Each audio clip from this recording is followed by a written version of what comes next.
Pero, siempre hay un pero. ¿Se acuerdan de los conejitos que tenían dominancia incompleta para el color de la flor? Y que cuando tenían una situación de heterocigosis tenían un color más claro, y cuando tenían homocigosis para el alelo dominante tenían un color más oscuro. Entonces íbamos a tener flores de color rojo, de color rosado y de color blanco, dependiendo de si el individuo era homocigota dominante, homocigota recesivo o heterocigota. Íbamos a tener distintos fenotipos correspondientes a los distintos genotipos. Aquí que hay algunos genes que están duplicados o triplicados, que pueden tener varias copias en el genoma y que además tienen relaciones de dominancia incompleta. Entonces, cada una de las copias que tenga ese individuo puede tener un alelo u otro, y cada uno de los alelos dominantes va a tener un efecto aditivo sobre el fenotipo, como por ejemplo, parecido a esto, pero vamos a ver el caso de las espigas de trigo.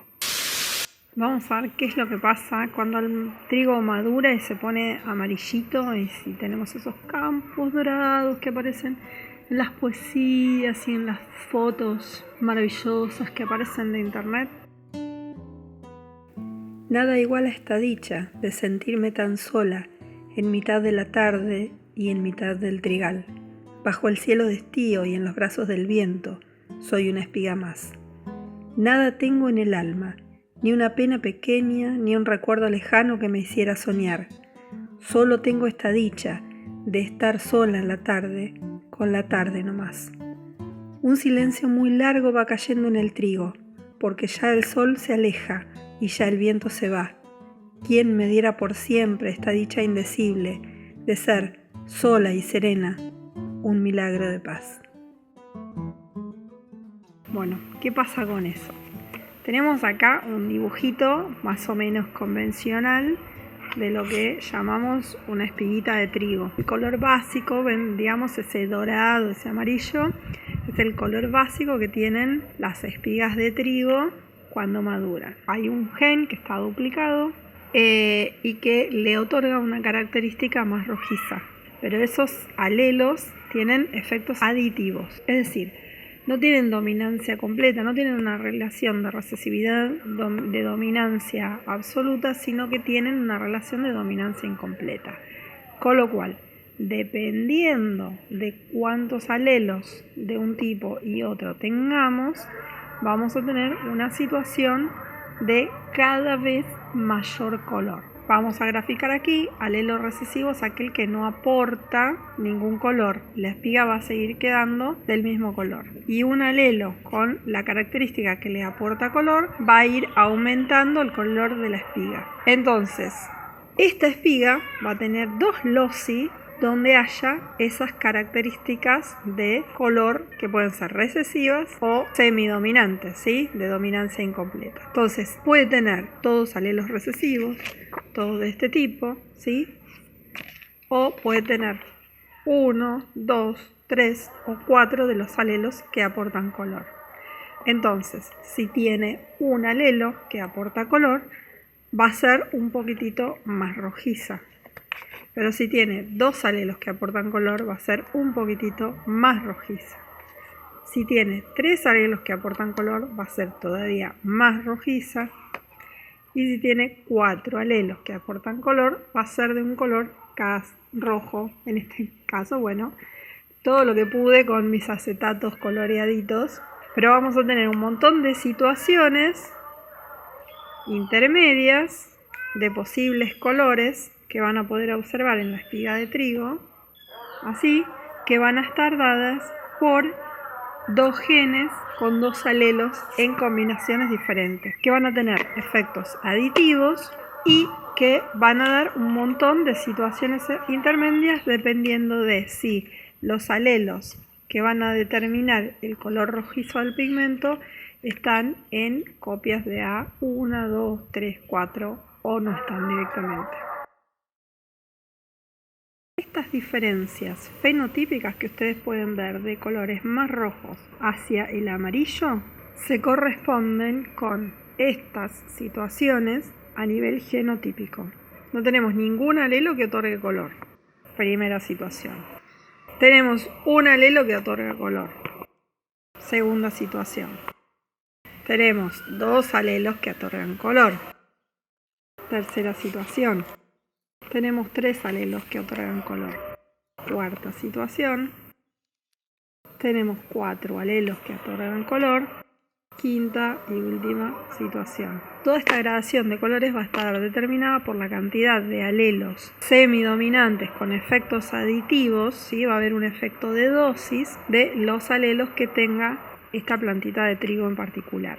A este tipo particular de herencia poligénica lo llamamos herencia cuantitativa, es decir, no va a haber rasgos que varíen de manera cualitativa, como veíamos cuando hablábamos de Mendel y decíamos la semilla es amarilla o verde y no hay nada en el medio. Bueno, acá hay un montón de cosas en el medio, porque hay un montón de genes que van a estar contribuyendo, ¿sí? Y aportando, dando su parte con efectos aditivos. Aditivos quiere decir que se van sumando, que cada uno aporta lo suyo y se va sumando para producir todo un rango de variación que no podemos distinguir, no podemos clasificar de una manera taxativa. Lo vamos a ir encontrando en un continuo.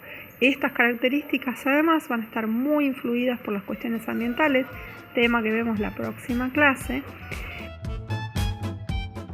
Esa variación ambiental que va a generar que no todos los individuos que tienen el mismo genotipo sean exactamente iguales entre sí, va a hacer que esa distribución de todos estos fenotipos sea todavía más continua y no podamos distinguir entre este y este de manera tan clara, sino que va a haber variaciones que se van a dar por efecto del ambiente entre cada uno de los genotipos diferentes. Entre este y este va a haber variaciones ambientales, entre este y este va a haber fenotipos intermedios dados por la variación ambiental y así sucesivamente. Entonces va a haber un rango de variación que no es hereditaria, que está dada por el ambiente. Y vamos a hablar entonces de, cuando hablemos de variación ambiental, vamos a hablar de un tipo de variación que no es heredable. Cuando se estudia toda la variación de características en una determinada población, se estudia la heredabilidad, es decir, cuánto de esa variación que nosotros estamos observando está determinada genéticamente y cuánta de esa variación está influida por el ambiente.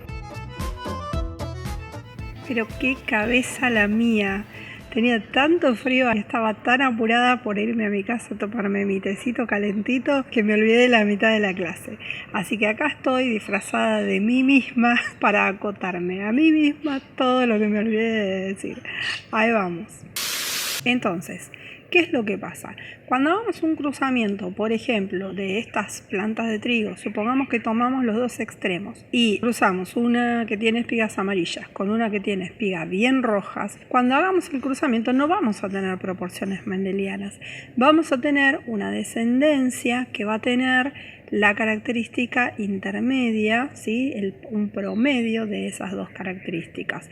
O por ejemplo, si consideráramos la altura de la planta, no sé cuál es el promedio más o menos de una planta de trigo, pero supongamos que está entre 1 metro y 1,5 metros. Si cruzáramos dos plantas que están en ese extremo, en esos dos extremos fenotípicos, tendríamos una descendencia con la característica intermedia, para este caso 1,25 metros aproximadamente. Aparte, como esa característica está tan influida por el ambiente, que es un tema que vamos a ver en la próxima clase, ni siquiera vamos a tener dos individuos idénticos, de lo que les mostraba recién con la espiguita de los distintas gradaciones de naranja. Incluso dos individuos que tengan el mismo genotipo exacto no van a tener el mismo fenotipo, porque ese fenotipo también va a estar afectado en gran cantidad por las influencias del ambiente. Insisto y vuelvo a insistir. Insisto y vuelvo a insistir.